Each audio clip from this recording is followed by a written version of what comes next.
کاشانۂ بصیرت ایک ایسا یوٹیوب چینل جس پر ہر قسم کی دینی کتب بالخصوص محروم بصارت افراد کے لیے آڈیو اور ویڈیو فارمیٹ میں دستیاب ہیں اور بالعموم تمام مسلمان برادران و خواہران کے لیے دستیاب ہیں۔ اس لیے آپ سے گزارش ہے کہ بیل آئیکن کو پریس کر کے ہمارے اس چینل کو ضرور سبسکرائب کیجیے تاکہ آئندہ آنے والی ہر کتاب آپ کو بر وقت ملتی رہے۔ کاشانۂ بصیرت، کاشانۂ بصیرت، کاشانۂ بصیرت، کاشانۂ بصیرت۔ اعوذ باللہ من الشیطان الرجیم، بسم اللہ الرحمن الرحیم۔ کاشانۂ بصیرت یوٹیوب چینل کے بابصیرت سامعین، السلام علیکم۔ میں پارٹ 17 کے ساتھ حاضر ہوں۔ کتاب زندگانی جناب فاطمہ زہرا سلام اللہ علیہا کا مطالعہ ہمارا جاری ہے اور ہم صفحہ نمبر 204 تک پہنچ چکے ہیں۔ یہاں پر اگلا موضوع ہے کہ ولایت کے علاوہ سوال۔ وقفوہم انہم مسئلون کے تحت جو روایات ہم تک پہنچی ہیں اس کا مطلب ہے کہ یہ سوال بھی واجبات سے ہے، اس کے علاوہ بھی سوال ہوں گے۔ البتہ اتنا ہم ضرور کہتے ہیں کہ دوسرے تمام سوالوں کے جواب پر اس جواب کو زیادہ اہمیت حاصل ہے، کیونکہ یہی سوال قبولیت اعمال کا سبب اور جنت جانے کا ذریعہ ہے۔ اگلا موضوع ہے نماز، روزہ وغیرہ کا سوال بھی ہوگا۔ چنانچہ کتاب غایۃ المرام میں ابن عباس سے ایک روایت موجود ہے کہ صراط پر 7 پل ہیں، یعنی 7 مقام ہیں جہاں سوال و جواب ہوگا۔ ایک پل کی لمبائی 70,000 فرسخ ہے جو 60,000 میل کے لگ بھگ بنتی ہے، اور ہر پل پر 70,000 فرشتے کھڑے ہوئے ہیں جو گزرنے والوں سے سوال کریں گے۔ پہلی پل پر ولایت علی کا سوال ہوگا اور محبت اہل بیت علیہ السلام کا سوال ہوگا، جن کا صحیح جواب آنے پر انسان پل صراط سے بجلی کی رفتار سے گزر جائے گا۔ دوسری پل پر نماز کا سوال، تیسری پل پر زکوٰۃ کا سوال، چوتھی پر روزے کا سوال، اور 5ویں پر حج کا سوال، اور 6ٹھی پر جہاد کا سوال، اور 7ویں پر عدل کا سوال ہوگا۔ صفحہ نمبر ہے 205 اور اگلا موضوع کہ ولایت اہل بیت علیہ السلام کی برکات بے حساب ہیں۔ فی الحال اتنا جان لینا ہی کافی ہے کہ جس شخص کی اس مقدس گھرانے کے ساتھ جس حساب سے محبت اور عقیدت ہوگی، اسی مناسبت سے اس کے لیے میزان و حساب ہوگا۔ فرمایا خدا کی قسم، مومنین کے دلوں میں نور امام اس قدر روشن ہے جو سورج سے زیادہ تیز ہے، اور اسی نور ولایت کی وجہ سے مومن شیطان کو دور کرتا ہے، کیونکہ یہ نور شیطان کے لیے ایک شعلہ زن تیر ثابت ہوتا ہے، اور اس مقدس گھرانے کی وجہ سے شیطان مومن کے قریب نہیں آ سکتا۔ اگر آتا ہے تو ان کی محبت و ولایت کے نورانی تیر سے اسے پیچھے ہٹا دیا جاتا ہے۔ اگلا موضوع ہے کہ سلمان ہم اہل بیت سے ہے۔ سلمان جو کچھ بھی کرامات و عجائبات رکھتے تھے، علم بلایا و منایا رکھتے تھے، اور اس میں اعظم کو جانتے تھے، یہاں تک کہ ما کان و ما یکون کو جانتے تھے۔ یہ سب کچھ ولایت محمد اور آل محمد علیہ السلام کی برکت سے ان کو عطا ہوئی تھی کہ مسلمان اس منزل پر پہنچے، اور سلمان اس منزل پر پہنچے، اور رسول خدا صلی اللہ علیہ وآلہ وسلم نے فرما دیا کہ السلمان من اہل بیت، سلمان ہم اہل بیت سے ہیں۔ صفحہ نمبر ہے 206 اور اگلا موضوع ہے کہ سلمان محمدی کی 3 خصلتیں۔ منصور بن برزخ کہتا ہے کہ میں نے امام جعفر صادق علیہ السلام کی خدمت میں عرض کی کہ اے آقا، آپ سلمان فارسی کو بہت زیادہ یاد کرتے ہیں، تو امام علیہ السلام نے فرمایا سلمان فارسی مت کہو، کہا کرو بلکہ اسے تم سلمان محمدی کہا کرو۔ اور کیا تم جانتے ہو کہ میں سلمان کو زیادہ کیوں یاد کرتا ہوں؟ میں نے عرض کی نہیں جانتا، تو فرمایا میں اس کی 3 خصلتوں کی وجہ سے زیادہ یاد کرتا ہوں۔ اور پھر یہ ترجمہ ہے کہ اس کی پہلی خصلت تو یہ ہے کہ وہ اپنی ذات سے زیادہ حضرت علی علیہ السلام کو چاہتا تھا اور ہر لحاظ سے ان کی ذات کو اپنی ذات پر مقدم رکھتا تھا، یعنی اس کا کردار اور اس کی گفتار مکمل طور پر حضرت علی علیہ السلام کے فرمان اور ان کے محبت کے تحت ہوتی تھی، اور وہ خواہشات نفسانی کی پیروی نہیں کرتا تھا بلکہ امر علی علیہ السلام کی تابعداری کرتا تھا، اور یہی ہے قبولیت ولایت کی اصل حقیقت۔ اور صفحہ نمبر ہے 207۔ دوسری خصلت، وہ تنگ دستوں سے محبت کرتا تھا اور دولت مندوں دنیا داروں سے نفرت کرتا تھا، جس کا ثبوت یہ ہے کہ وہ فقراء کو عمرہ پر ترجیح دیتا تھا۔ تیسری خصلت، وہ علم اور علماء سے محبت کرتا تھا۔ بے شک سلمان محمدی ایک نیک اور خدا کی وحدانیت کو تسلیم کرنے والا مومن مرد تھا، اور شرک کرنے والوں سے قطعاً اس کا کوئی تعلق نہیں تھا۔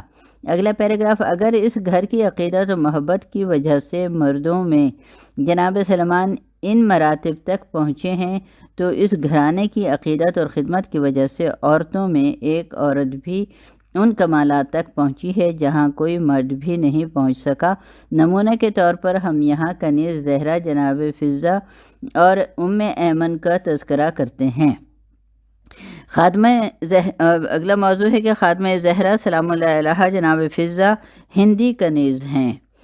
شیخ نے اختصاص میں لکھا ہے کہ فضہ حبشی کنیز نہ تھیں بلکہ ہندی تھیں، ورنہ تو عربی تھیں، اور نہ ہی اجمی تھیں بلکہ ہندی تھیں۔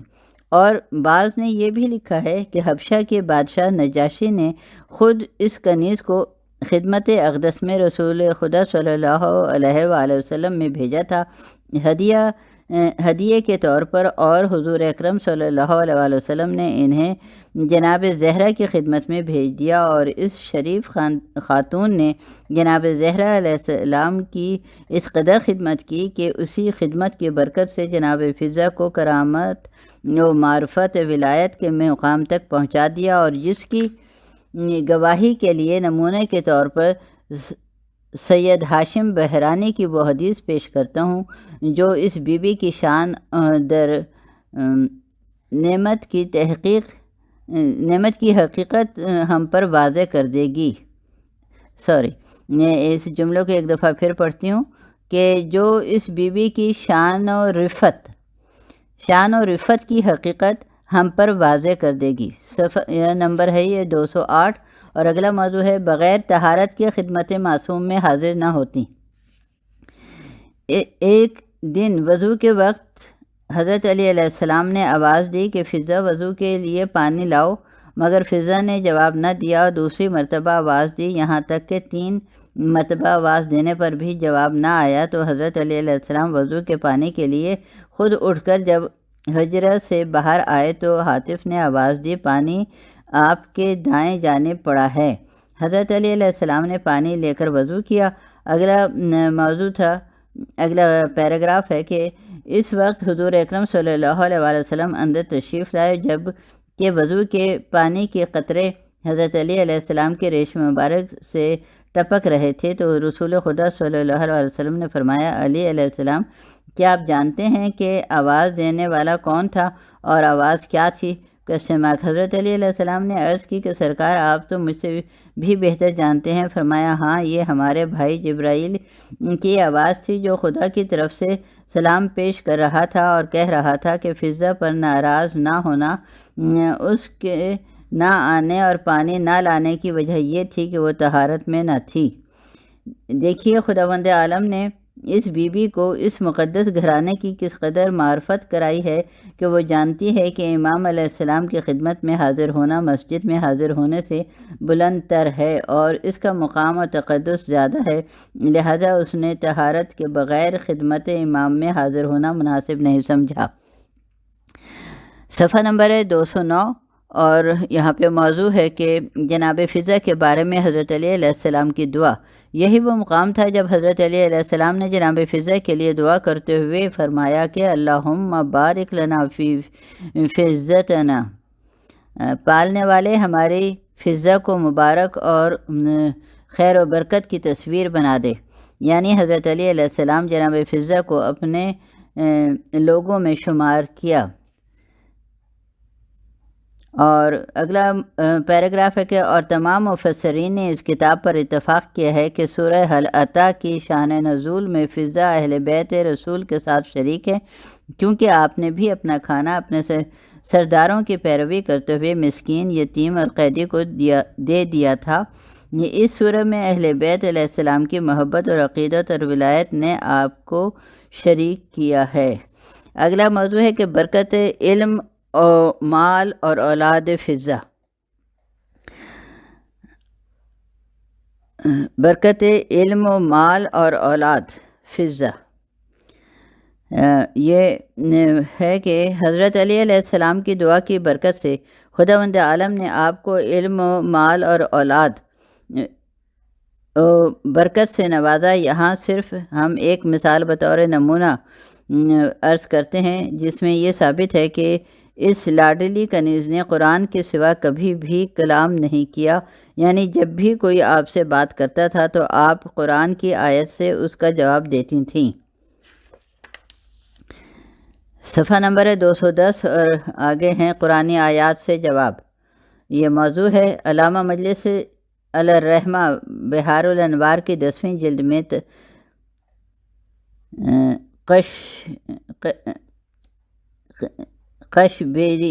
قشیری سے نقل کرتے ہیں کہ زہاد سے ایک شخص کہتا ہے کہ میں سفر حج میں قافلہ کے پیچھے چلا جا رہا تھا کہ اچانک میں نے ایک عورت کو دیکھا جو قافلہ سے پیچھے رہ گئی تھی۔ عبداللہ، یہ وہ شخص کا نام ہے۔ عبداللہ کہتے ہیں میں نے پوچھا آپ کون ہیں؟ فضا۔ جواب میں یہ آیت پڑھی اور جس کا ترجمہ ہے کہ بندہ خدا پہلے سلام کیا جاتا ہے، پھر بہت جلد ایک دوسرے کو جان لیا جاتا ہے۔ اگلا عبداللہ کہتا ہے کہ میں سمجھ گیا کہ مسلمان ہے اور ابتدائی گفتگو کا اسلامی طریقہ مجھے بتا رہی ہے، لہٰذا میں نے سلام کیا اور پھر سوال دہرایا۔ پھر فضا، یہ سورہ نور کی آیت 61 پڑھی اور اس کا ترجمہ ہے کہ بس اپنے نفسوں کو سلام کیا کرو کیونکہ یہ اللہ تعالیٰ کی طرف سے برکت والا پاکیزہ تحفہ ہے۔ عبداللہ کے سلام کا جواب پھر قرآن سے دیا کہ تم پر سلامتی ہو، تمہارے پروردگار نے اپنی ذات پر رحمت واجب کر لی ہے۔ پھر عبداللہ کا جواب، عبداللہ نے سوال کیا، کہتا ہے میں نے پوچھا آپ اکیلی صحرا میں کیا کر رہی ہیں؟ فضا، میں نے فضا نے پھر قرآن کی آیت پڑھ کر جواب دیا اور وہ آیت تھی سورہ زمر کی 37ویں آیت، اور جسے اللہ تعالیٰ منزل مقصود پر پہنچاتا ہے پھر اسے بھٹکانے والا کوئی نہیں۔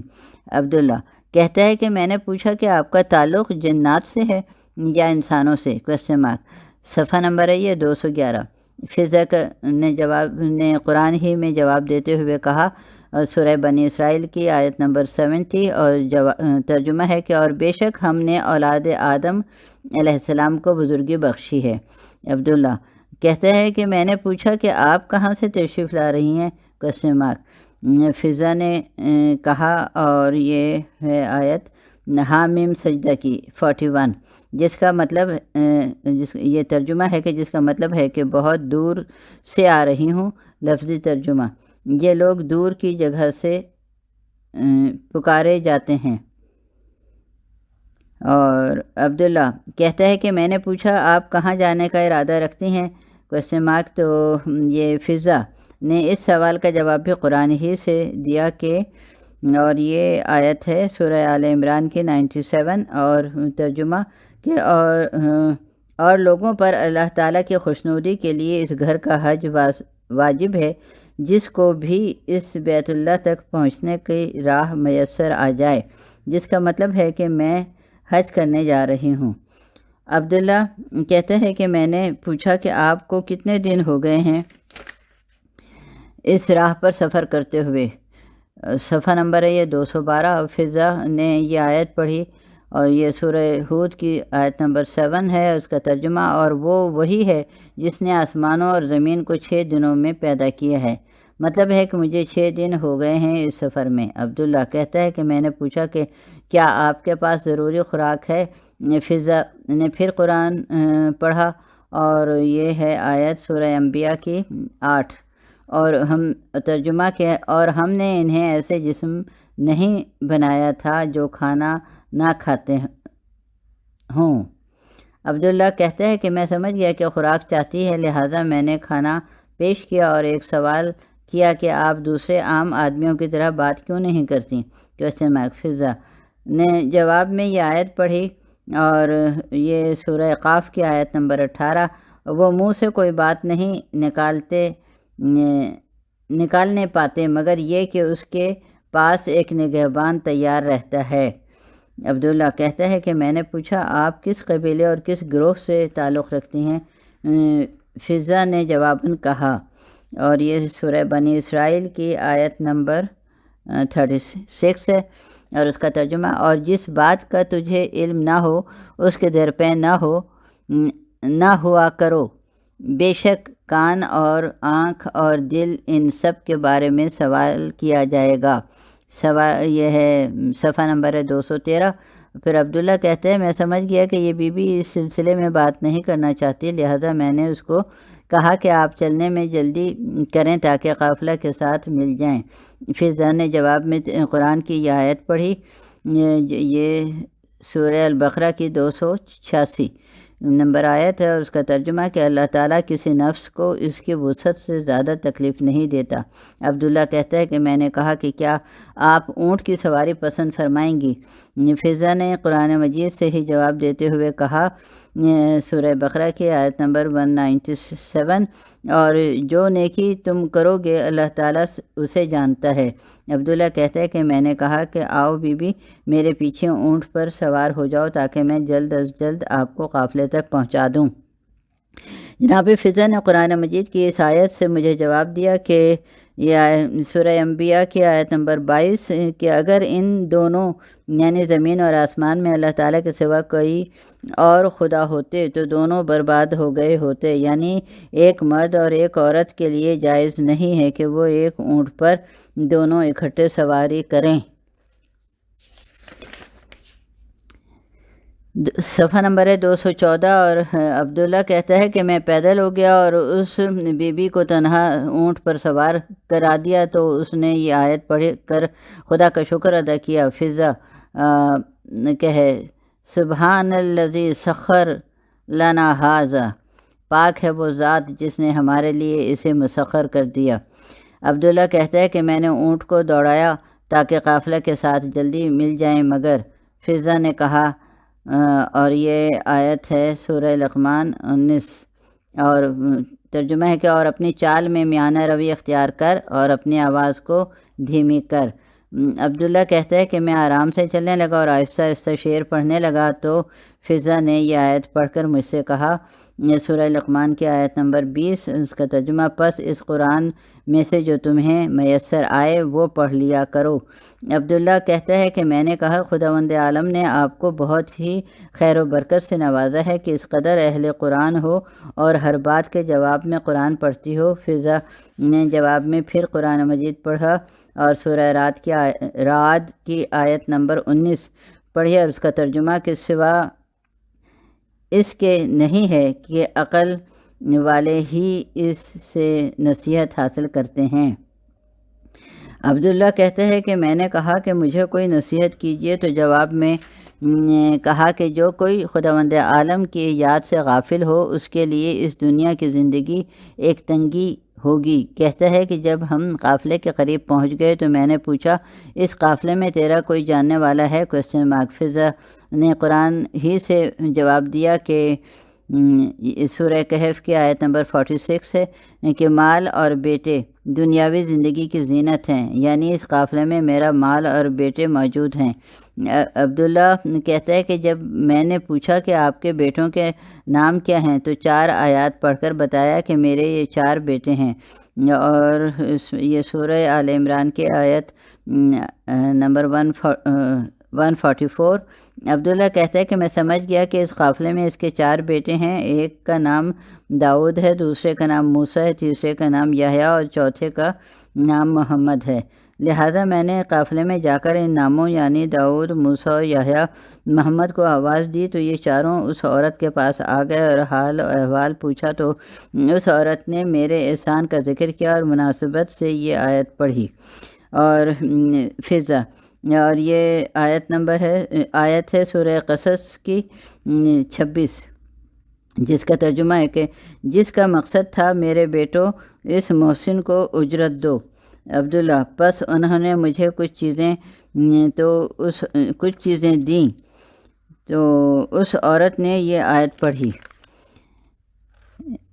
سورہ آل عمران کی 134 نمبر آیت ہے، اور اللہ تعالیٰ احسان کرنے والوں کو دوست رکھتا ہے، تو اس کے بیٹوں نے مجھ کو کچھ اور دے دیا، تو میں نے ان سے پوچھا کہ تم کون ہو اور یہ عورت تمہاری کیا لگتی ہیں؟ تو انہوں نے جواب دیا کہ ہم اس کے بیٹے ہیں۔ تو میں نے کہا یہ خود کون ہے جو بغیر قرآن کے کلام ہی نہیں کرتی؟ میں نے جو بات کی ہے اس نے قرآن سے جواب دیا ہے۔ تو انہوں نے کہا کہ یہ آیت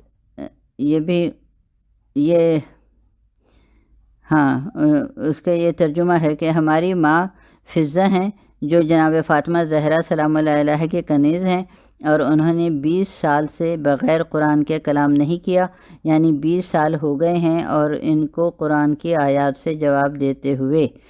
تو یہ تھا یہاں پہ ہمارا، اور اگلا ہے موضوع کے عطیہ الہی وفوق العادہ۔ یہ ایک بہت مشکل کام ہے جس میں آپ غور و فکر کریں تاکہ آپ کو معلوم ہو جائے کہ فقط قرآن کا حفظ کر لینا کافی نہیں ہے، بلکہ موقع و مناسبت کے لحاظ سے اس کی ہر آیت کو استعمال کرنا بہت بڑا کام ہے جو بغیر عطیہ الہی کے نہیں ہو سکتا۔ لہٰذا جناب فضہ پر خدمت زہرا علیہ السلام کی برکت سے یہ خدا کا عطیہ ہے، اور اس سے بڑھ کر خداوند عالم کا جناب فضہ کے لیے یہ عطیہ ہے کہ وہ معرفت اہل بیت علیہ السلام کے وسیلے سے ہر آیت کی مناسبت اور اس کی حقیقت سے واقف ہیں۔ سبحان اللہ۔ اگلا صفحہ ہے 217 اور اگلا موضوع ہے برکات ولایت در عقاب فضہ، اور یہاں تحریر ہے کہ علامہ مجلسی علیہ الرحمہ نے تشیری ہے یا قشیری اس طرح سے لکھا ہے کہ معلوم نہیں ہو رہا کہ یہ قاف ہے یا تے کہ وہ، بہرحال قشیری نے شیخ الاسلام سے عبداللہ مبارک کا یہ قول نقل کیا ہے کہ جس میں وہ کہتا ہے کہ میں نے سفر حج میں بیابان میں ایک عورت کو دیکھا جس کا اونٹ بیکار ہو چکا تھا اور وہ قافلہ سے پیچھے رہ گئی ہے اور اس میں پیدل چلنے کی طاقت بھی نہیں ہے۔ کہتا ہے جب میں اس کے نزدیک گیا تو کیا دیکھتا ہوں کہ اس نے آسمان کی طرف سر کو بلند کر کے کہا، اے پالنے والے، میں اپنے گھر میں آرام سے بیٹھی ہوئی تھی، تو نے اپنے گھر کی زیارت کا شوق میرے دل میں ڈالا، مجھے گھر سے اپنے گھر کی طرف چلنے کی توفیق دی، اب راستے میں پریشان حال ہوں، اگر کوئی اور میرے ساتھ ایسا کرتا تو میں اس کی شکایت تیرے دربار میں کرتی۔ اگلا پیراگراف کہ عبداللہ کہتا ہے کہ میں نے دیکھا کہ اچانک ایک شتر سوار ظاہر ہوا جس نے اس عورت کے سر کے پاس آ کر کہا، کیا تو اس اونٹ پر سوار ہو سکتی ہے؟ تو اس نے کہا کہ ہاں۔ سوار نے کہا، پھر سوار ہو، 40 سوار ہو جا۔ پس وہ عورت سوار ہو گئی اور اس ناقے نے بجلی کی طرح حرکت کی اور میری نظروں سے وہ منظر اوجھل ہو گیا۔ جب تک میں مکہ میں داخل ہوا تو کیا دیکھتا ہوں کہ وہی عورت غلاف کعبہ کو پکڑ کر دعا مانگ رہی ہے کہ قریب جا کر میں نے اس کو قسم دے کر پوچھا کہ بتا تو کون ہے؟ تو اس نے کہا کہ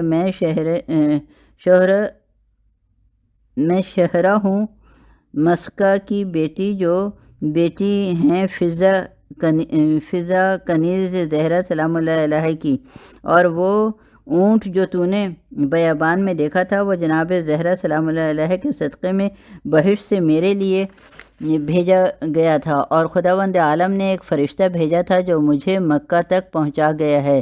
یہ صفحہ نمبر ہے 218، اور آگے اگلا موضوع ہے کہ ام ایمن کنیز باوفا۔ بی بی ام ایمن کے حالات میں ذکر ہوا ہے کہ یہ بی بی کنیز تھیں جناب آمنہ مادر پیغمبر سلام اللہ علیہ کی، جو آپ کی وفات کے بعد رسول خدا صلی اللہ علیہ وسلم کے پاس وراثت میں پہنچی تھیں، اور حضور صلی اللہ علیہ وسلم نے آپ کو آزاد کرتے ہوئے فرمایا تھا کہ تم شادی کر لو، لہٰذا اس نے شادی کی تو ایمن نامی بیٹا پیدا ہوا۔ جب آپ اس کام سے فارغ ہو گئیں، یعنی یہ شوہر بھی جدا ہو گیا، تو دوبارہ جناب زہرا سلام اللہ علیہ کے گھر میں آ کر ایک کنیز کی طرح رسول کی بیٹی کی خدمت میں مصروف ہو گئی۔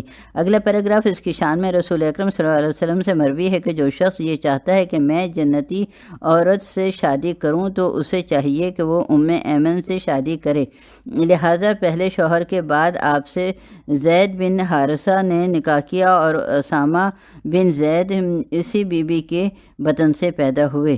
یہاں تک ہم اپنے اس آڈیو کا اختتام کرتے ہیں۔ اللہ حافظ۔